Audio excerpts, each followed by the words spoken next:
நேயர்கள் அனைவருக்கும் இனிய வணக்கம். நான் உங்கள் டிஜே சுந்தரபாண்டி, சிவகாசியிலிருந்து. தற்போது நம்ம பார்க்க போகிற தலைப்பு என்ன பார்த்தீங்கன்னா, 2024ஆம் ஆண்டு ஜூலை மாத பலன்களை பற்றி பார்க்க போகிறோம். நமது 12 ராசி நேயர்களுக்கும் இந்த ஜூலை மாதத்தில் என்னென்ன மாற்றங்கள் ஏற்பட போகிறது, இந்த மாற்றங்கள் மூலமாக நீங்கள் என்னென்ன விஷயங்களை தொடங்கலாம், என்னென்ன விஷயங்களில் கவனமாக இருக்க வேண்டும் என்பதை பற்றி தான் பார்க்க போகிறோம். ஸோ அதுக்கு முன்னாடி சொல்ல போகிறது என்ன பார்த்தீங்கன்னா, இந்த மாத பலன்கள் எல்லாமே பார்த்திங்கன்னா பொது பலன்கள் தான். ஒரு ராசிக்கும் கிரகங்களின் அடிப்படை, அதாவது கோச்சார ரீதியான கிரகங்கள்னு சொல்லுவோம். ஸோ கிரகங்களின் அடிப்படையில் மேச ராசி முதல் மீன ராசி வரை என்னென்ன மாற்றங்கள் ஏற்பட போகிறது நம்ம கோச்சார பலன்களை கூறுகிறோம். ஸோ இதில் பார்த்திங்கன்னா உங்களுடைய ஜாதக ரீதியாக குறைந்தது ஒரு 20-30% உங்களுடைய வாழ்க்கையில் கண்டிப்பாக ஒரு மாற்றங்கள், அதாவது முன்னேற்றமான சூழ்நிலையாக இருந்தாலும் சரி, சில விஷயங்களில் தடங்களோ பிரச்சனைகளோ ஏற்படுவதாக இருந்தாலும் சரி, உங்களுடைய ஜாதக ரீதியாக 20-30% உங்களுக்கு மாற்றங்கள் ஏற்பட போகிறது என்பது உண்மை. ஆனால் உங்களுடைய சுய ஜாதகம்னு சொல்லி ஒன்று இருக்கும். நீங்கள் பிறந்த நேரம், பிறந்த வருடம், மாதம், பிறந்த ஊர், இதெல்லாம் வச்சு நம்ம என்ன பண்ணோம்னா ஜனனகால ஜாதகம் அப்படின்னு நிர்ணயம் பண்ணுவோம். அந்த ஜாதகத்தின் அடிப்படையில் உங்களுடைய அனைத்து விதமான கேள்விகளுக்கும் உறுதியாக துல்லியமாக உங்களுக்கு கணக்கிட்டு கூற முடியும் என்பதை கூறிக்கொள்கிறேன். மேலும் இந்த கோச்சார பலன்கள் மூலமாக என்னென்ன விஷயங்களில் மாற்றம் ஏற்பட போகுது அப்படிங்க தெரிஞ்சுக்கிட்டோம்னா, இப்போ நம்ம ஒரு இந்த மாதம் புதுசாக ஏதாவது தொடங்கலாம்னு நினச்சிக்கலாம், அல்லது ஏதாவது ஒரு புதுசாக வீடு வாங்கலாமான்னு நினைக்கலாம். மேபி ஏதோ ஒரு விஷயத்தை நம்ம ஒவ்வொரு மாதங்களும் ஒவ்வொரு விஷயங்களை செய்யணும்னு ஆசைப்படுவோம். ஸோ அந்த ஆசைகளுடைய செயல்பாடு இந்த கோச்சார கிரகங்கள் உங்களுக்கு எந்த அளவுக்கு சாதகமாக இருக்கின்றன என்பதை பற்றி இந்த வீடியோவில் முழுமையாக சொல்ல போகிறோம். கட்டாயமாக இந்த வீடியோ முழுமையாக பாருங்கள். ஜோதிடம் சம்பந்தப்பட்ட மிக துல்லியமான கணக்குகளை கிரக ரீதியாக ஆராய்ந்து உங்களுக்கு கணக்கிட்டு தருகிறேன். கிட்டத்தட்ட 13 வருட காலமாக ஜோதிட துறையில் பயணித்து வருகிறேன். இன்னும் படித்து கொண்டிருக்கிறேன் கூட சொல்லலாம். ஏன்னா ஜோதிடம் என்பது மிகப்பெரிய ஒரு கடல். அந்த கடலை கற்றுக்கொண்டேன் என கூறுவது என்பது அந்த அளவுக்கு சாத்தியம் அல்ல. யாராக இருந்தாலும் சரி, எவ்வளோ பெரிய ஜாமுவானாக இருந்தாலும் சரி, இன்னும் ஜோதிடத்தை கற்றுக்கொண்டு தான் இருக்கிறார்கள். அதே போல் அடியனும் கற்றுக்கொண்டு தான் இருக்கிறேன்.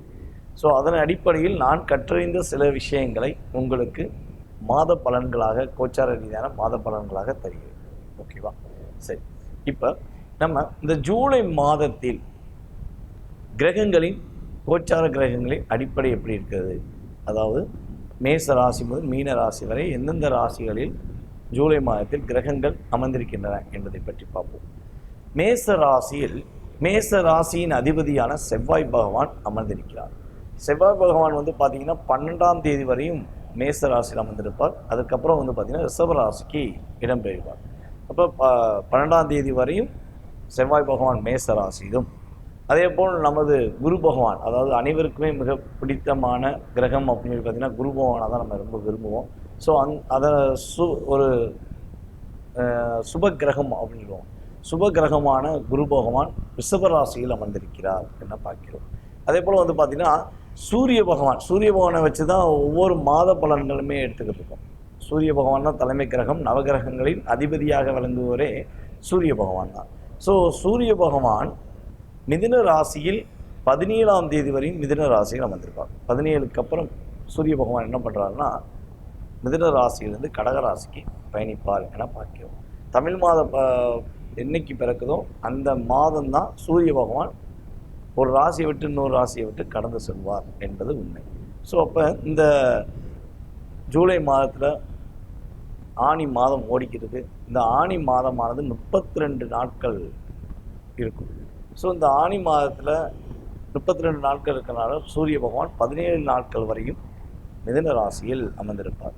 ஏன்னா இது பார்த்திங்கன்னா மிகப்பெரிய ராசி அப்படின்னு சொல்லுவோம். மிதுன ராசி மட்டும். ஏன்னா ஆனி மாதம் என்னைக்கு வருதோ அன்றைக்கி தான் தமிழ் மாதத்தில் 32 நாட்கள் உண்டு. இது தமிழ் மாத பலன்கள் சொல்லும்போது உங்களுக்கு தெளிவாக சொல்லியிருப்போம்.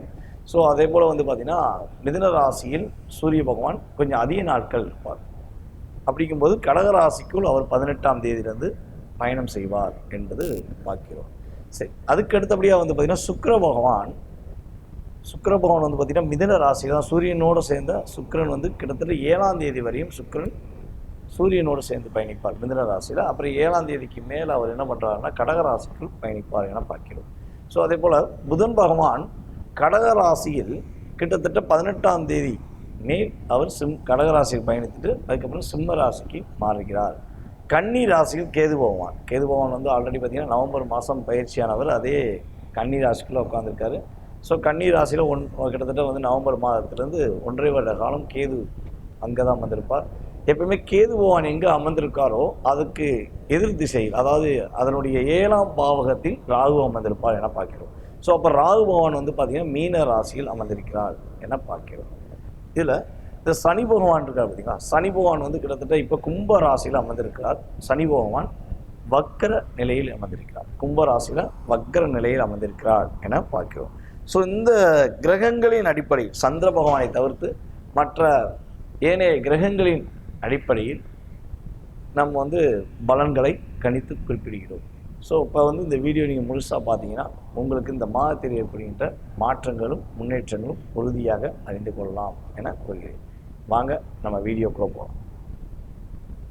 மிதுன ராசி நேயர்களுக்கு ஜூலை மாத பலன்கள் என்னென்ன மாற்றங்களை கொடுக்க போகின்றன என்பதை பற்றி பார்க்க போகிறோம். மிதுன ராசி அப்படின்னே தன்னுடைய புத்தியின் கூர்மையின் அறிவினால் தன்னுடைய வாழ்க்கையை ஒவ்வொரு விஷயங்களிலும் சிறப்பாக செய்ய வேண்டும் என்று அதிகமாக சிந்தித்து கொண்டிருக்கும் ராசியின் மிதுன ராசியும் உண்டு. மிதுன ராசி தான் 12 ராசியில் மிகப்பெரிய ராசி அப்படின்னு சொல்லி நம்ம தமிழ் மாத பலன்களில் குறிப்பிடும்பொழுது சொல்லுவார்கள். ஏன்னா மிதுன ராசியில் தான் தமிழ் மாதத்தின் நாட்களில் 32 நாட்கள் இடம்பெறுகின்றன என்று பார்க்கிறோம். ஸோ அப்படிப்பட்ட ஒரு மிகப்பெரிய ஒரு ராசியான மிதுன ராசியில் இன்று நாம் பார்க்கும்பொழுது சூரிய பகவான் ராசியில் அமர்ந்திருக்கிறார். உங்கள் ராசிக்கு 3ஆம் இடத்ததிபதியான சூரியனும் உங்கள் ராசிக்கு 12ஆம் இடத்ததிபதி மற்றும் 5ஆம் இடத்ததிபதியான சுக்கிர பகவானும் அமர்ந்திருக்கிறார்கள். ஆரம்பத்தில், அதாவது இந்த மாதத்தின் தொடக்கத்தில் ஆரம்பத்தில் அமர்ந்திருக்கிறார்கள் என பார்க்கிறோம். ஸோ இப்போ இந்த கிரகங்களின் அடிப்படையில் மிதுன ராசிக்கு என்னென்ன முன்னேற்றங்கள் கிடைக்கப் போகிறது என்பதை பற்றி பார்ப்பதற்கு முன்பு மிதுன ராசியில் உள்ள நட்சத்திரங்கள் என்னென்ன அப்படின்னு சொல்லி பார்த்துக்கலாம். மிதுன ராசியில் மிருகசீர்ஷ நட்சத்திரம் மற்றும் திருவாதிரை நட்சத்திரம், அதுக்கடுத்தபடியாக புனர்பூஷ நட்சத்திரம் என்று 3 நட்சத்திரங்கள் 9 பாதங்கள் கொண்டது தான் மிதுன ராசி. மிதுன ராசியின் அதிபதி யாருன்னு பார்த்தீங்கன்னா புதன் பகவான். புதன் பகவான் மிதுன ராசியில் தான் ஒரு வலிமையான தன்மை, உச்சம் பெற்ற தன்மை அடைகிறார் என பார்க்கிறோம். ஸோ மிதுன ராசியில் நல்ல மாற்றங்கள் வேணும்னா தன்னுடைய புத்தியை தீட்டிக்கிட்டே இருக்கணும். மிதுன ராசிக்காரங்க அப்படியே ஒவ்வொரு விஷயங்கள் செய்யும் போதும் தன்னுடைய கூர்மையான அறிவை தீட்டிக்கொண்டே இருக்க வேண்டும் என்பது தான் உண்மை. சரி, இந்த ஜூலை மாதத்தில் மிதுன ராசிக்கு என்னென்ன மாற்றங்கள் ஏற்பட போகுதுன்னு பார்க்கும்போது அனைத்து நிலைகளிலும் ஒரு விஷயங்கள் செய்யணும்னா இந்தந்த விஷயங்கள் செய்யுங்க, இந்தந்த விஷயங்கள் செய்யாதீங்கன்னு சொல்லக்கூடிய காலகட்டம் மாறி நீங்கள் எடுக்கிற ஒவ்வொரு விஷயங்களிலுமே நல்ல விதமான ஒரு பலன்களை சந்திக்கக்கூடிய, ஒரு நல்ல விதமான முன்னேற்றத்தை சந்திக்கக்கூடிய நிலையில் உங்களுக்கு கிரகங்கள் சாதகமான சூழ்நிலை இருக்கின்றன என்று பார்க்கிறோம். ஒரு தெளிவான ஒரு மனநிலையில் இந்த மாதத்தில் நீங்கள் ஒரு ட்ராவல் பண்ணுவீங்க. ஒரு விஷயத்தை செய்வதற்கு முன்னாடி பயங்கரமாக யோசிக்கிற நீங்கள் அதை ப்ராப்பராக செஞ்சு முடித்து வெற்றி பெறுவதற்கான காலகட்டமாக இந்த ஜூலை மாதத்தை எடுத்துக்கொள்ளலாம். அதேபோல் நீங்கள் செய்யும் போதே உங்களுக்கு ஒரு உற்சாகம் இருக்கும். நம்ம செய்கிறோம், இதை கண்டிப்பாக முடிப்போம், நம்மளால் முடியும் அப்படின்னு நினைப்பாங்க பார்த்தீங்களா. ஸோ அந்த நிலை வந்து இந்த ஜூலை மாதம் உங்களுக்கு கொடுக்கின்றன என்று பார்க்குறோம். புகழ், அந்தஸ்து, பதவி உயர்வு சம்பந்தப்பட்ட விஷயங்களில் எதிர்பார்த்து கொண்டிருக்கும் நமது மிதுன ராசிக்காரர்களுக்கு உறுதியாக நல்ல ஒரு மரியாதை, மதிப்பு. நீங்கள் நின்னீங்கன்னா அந்த இடத்துல ஒரு ரெஸ்பான்சிபிலிட்டி, எங்கே இருந்தாலும் ஓடி வந்து வாங்க நீங்கள் வந்து உட்காருங்க அப்படின்னு சொல்லக்கூடிய காலகட்டமாக இந்த ஜூலை மாதத்தில் உங்களுக்கு கிரகங்கள் சப்போர்ட்டாக இருக்குது அப்படிங்கிறத பார்க்கலாம். ஸோ இந்த மாதத்தில் வந்து பார்த்திங்கன்னா கனவு மனைவி ஒற்றுமை சம்மந்தப்பட்ட விஷயங்களையுமே நல்ல ஒரு இணக்கமான சூழ்நிலைகள். நீங்கள் என்ன சொல்கிறீங்களோ அதை உங்களுடைய கணவரோ அல்லது உங்கள் மனைவியோ அதை புரிஞ்சு நடக்கக்கூடிய வாய்ப்புகள் கிரகங்கள் கொடுக்கின்றன. அதே போல் புத்திர பாக்கியத்துக்காக காத்திருக்கோம் சாமி, புத்திர பாக்கியம் கிடைப்பது ரொம்ப தடையாகவே இருக்குது அப்படின்னா இந்த கோச்சார ரீதியான பலன்கள் ரீதியாக கூறும்பொழுது புத்திர பாக்கியத்துக்குரிய செயல்பாடுகள் நல்ல ஒரு முன்னேற்றங்கள், சிறப்பான தன்மைகளை பெறக்கூடிய ஒரு வாய்ப்பாக நாம் எடுத்துக்கொள்ளலாம் என்று பார்க்கிறோம். அதே தொழிலில் இந்த மந்த நிலையிலிருந்து ஒரு நல்ல மாற்றம் ஏற்படும். தொழிலில் ஒரு பிரச்சனையாகவே இருந்துக்கிட்டு இருக்கு, அந்த தொழிலில் நான் எப்படி சரி பண்ணுவேங்கிறத சூழ்நிலை எனக்கு தெரிய மாட்டேங்குது அப்படின்னு நினச்சிட்டு ஃபீல் பண்ணுற நமது மிதுனராசிக்காரங்களுக்கு கட்டாயமாக ஜூலை மாதத்தில் சரியான ஒரு பாதையை அமைத்து தொழிலில் நீங்கள் ஒரு நல்ல ஒரு நிலைக்கு ஒரு பதவி உயர்வு பெறக்கூடிய தன்மைகள், இவர் பண்ணாலும் சிறப்பாக இருக்கும் அப்படின்னு சொல்லக்கூடிய ஒரு அமைப்பை உங்களுக்கு கிரகங்கள் கொடுக்கின்றன என்று பார்க்கிறோம். அதுபோல் உங்களுடைய சொத்துக்கள், ஒரு இடம் வாங்க நினைக்கிறது, ஒரு பொருள் வாங்க நினைக்கிறதுல நல்ல முன்னேற்றம் கிடைக்கும். கட்டாயமாக நீங்கள் கடின முயற்சிகள் எடுத்து ஒரு இடமோ அல்லது வீடோ வாங்க நினச்சிங்கன்னா இந்த மாதத்தில் அதுக்கான ஒரு முயற்சிகள் எடுங்க. கட்டாயமாக நீங்கள் வாங்குவதற்கான ஒரு சூழ்நிலையை கிரகங்கள் உங்களுக்கு சப்போர்ட்டாக இருக்கிறது என்பதை பார்க்கணும். ஸோ இதில் வந்து பார்த்தீங்கன்னா இந்த மாதத்தில் நீங்கள் கவனமாக இருக்க வேண்டிய விஷயங்கள் அப்படின்னு சொல்லி பார்க்கும்போது, இந்த மாதத்தில் உங்களுடைய உடல் ஆரோக்கியம் சம்மந்தப்பட்ட விஷயங்களில், உணவு பழக்க வழக்கங்கள் சம்மந்தப்பட்ட விஷயங்களில் கொஞ்சம் கவனமாக இருங்க. அவசரப்படாமல் ஏதாவது சின்ன சின்ன பிரச்சனைனாலும் உடனே பக்கத்தில் உள்ள மருத்துவரை நாடுங்க.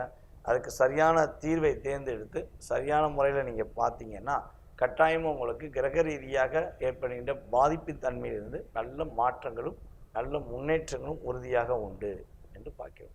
சரி, இந்த மிதுன ராசிக்காரர்களுக்கு என்னைக்கு சந்திராஷ்டமம் அப்படின்னு சொல்லி பார்த்தீங்கன்னா 23ஆம் தேதி மதியத்திலிருந்து 23 மதியம் 24 25 வரையும் மிதுன ராசிக்காரர்களுக்கு, அதாவது 25 மதியம் வரையும் வந்து பார்த்திங்கன்னா மிதுன ராசிக்காரர்களுக்கு சந்திராஷ்டமம் இருக்கிறது. இந்த காலகட்டங்களில் கொஞ்சம் கவனமாக நிதானமாக முடிவெடுத்து செய்யணும். அவசரப்படக்கூடாது. புதிய முயற்சிகள் சம்பந்தப்பட்ட விஷயங்களில் கொஞ்சம் கவனம் தேவை என்பதை உறுதியாக பார்க்கிறோம். அவசரப்படாமல் நீங்கள் கரெக்டாக ஃபாலோ பண்ணி போனீங்கன்னா உங்களுக்கு மிகப்பெரிய தாக்கமோ மிகப்பெரிய கவலைகளோ உறுதியாக கிடையாது என்பதை பார்க்கிறோம். ஸோ இந்த மாதத்தில் மகாலட்சுமி வழிபாடு வெள்ளிக்கிழமை தோறும், ஒவ்வொரு வெள்ளிக்கிழமை, இந்த மாதத்தில் ஒவ்வொரு வெள்ளிக்கிழமையும் நீங்கள் மகாலட்சுமி வழிபாடு செய்யுங்க. உறுதியாக உங்களுக்கு நல்ல மாற்றங்களும் மிகப்பெரிய ஒரு முன்னேற்றங்களையும் கிடைக்கக்கூடிய அதாவது இந்த கோச்சார ரீதியான கிரகங்களுடைய தன்மையில் வைத்து கிடைக்கக்கூடிய நல்ல ஒரு மாற்றங்களை நீங்கள் முழுமையாக பெறுவதற்கான சூழ்நிலைகளை அன்னை மகாலட்சுமி உங்களுக்கு அள்ளி வழங்குவாங்க என கூறிக்கொள்கிறேன். தற்போது நீங்கள் பார்த்த இந்த பொது பலன்கள் உங்களுக்கு வந்து கண்டிப்பாக பயனுள்ள விஷயமாக இருக்கும் என எதிர்பார்க்குறேன். ஸோ அதே போல் வந்து பார்த்தீங்கன்னா ஜோதிடம் சம்பந்தப்பட்ட ஏதேனும் கேள்விகள், உங்கள் மனசில் ஏகப்பட்ட கேள்விகள் இருக்கலாம். நம்மளுடைய வாழ்க்கையில் என்னென்ன விஷயங்கள் செய்யலாம், என்னென்ன விஷயங்கள் செயல்படுத்தலாம் அப்படிங்கிற ஒரு சிந்தனை இருக்கலாம். நம்ம எப்படா இந்த பிரச்சனையை விட்டு வெளியே வருவோம், கடன் பிரச்சனையிலேருந்து கணவன் மனைவி ஒற்றுமையிலேருந்து ஏகப்பட்ட விஷயங்களில் ஒவ்வொருத்தவங்களுக்கும் ஒவ்வொரு பிரச்சனைகள் இருக்கலாம். ஸோ இதுக்கு ஒரு சரியான தீர்வு என்ன அப்படின்னு நீங்கள் தெரிஞ்சுக்கணுன்னு ஆசைப்பட்டீங்கன்னா, விருப்பப்பட்டீங்கன்னா கட்டாயமாக கீழே உள்ள வாட்ஸ்அப் நம்பருக்கு நீங்கள் வந்து வாட்ஸ்அப்பில் எஸ்எம்எஸ் பண்ணுங்கள். ஸோ கால் போகலைன்னா, ஏன்னா இப்போ வந்து பார்த்திங்கன்னா நிறைய பேருக்கு நம்ம ஆன்லைனில் ஜாதகம் சொல்லியிருக்கனால ஸோ உங்களுக்கு வந்து கால் சில நேரங்களில் போகாமல் இருக்கலாம். அதே போல் நம்ம வந்து மலேசியா, சிங்கப்பூர் அப்படின்னு சொல்லி நெக்ஸ்ட்டு இந்த மந்த்து வந்து நம்ம கிளம்புறோம். ஸோ அப்போ கால் உங்களுக்கு வரலைனாலும் நீங்கள் கவலைப்பட வேண்டாம், கால் போகலைனாலும் கவலைப்பட வேண்டாம். கீழே உள்ள வாட்ஸ்அப் நம்பருக்கு நீங்கள் வாட்ஸ்அப்பில் எஸ்எம்எஸ் போட்டு விடுங்க, ஜாதகம் பார்க்கணும்னு சொல்லி போட்டு விடுங்க. ஸோ உங்களுக்கான ஜாதகம் பார்ப்பதற்கான நேரம், கட்டணம் என்பதை உங்களுக்கு வாட்ஸ்அப்பில் திரும்ப வந்து கம்பெனிலேருந்து உங்களுக்கு ஸ்ரீ பாலாம்பிகா ஜோதிட ஆராய்ச்சி மையத்திலேருந்து உங்களுக்கு திரும்ப ரிப்ளை பண்ணுவாங்க. ஸோ அந்த குறிப்பிட்ட நேரத்தில் உங்களுக்கு ஜாதக ரீதியான பலன்களை மிக துல்லியமாக கணித்து உங்களுடைய எதிர்காலத்தை சிறப்பாக உருவாக்க ஸ்ரீ பாலாம்பிகா ஜோதிட ஆராய்ச்சி மையம் உறுதுணையாக இருக்கும் என கூறிக்கொள்கிறேன்.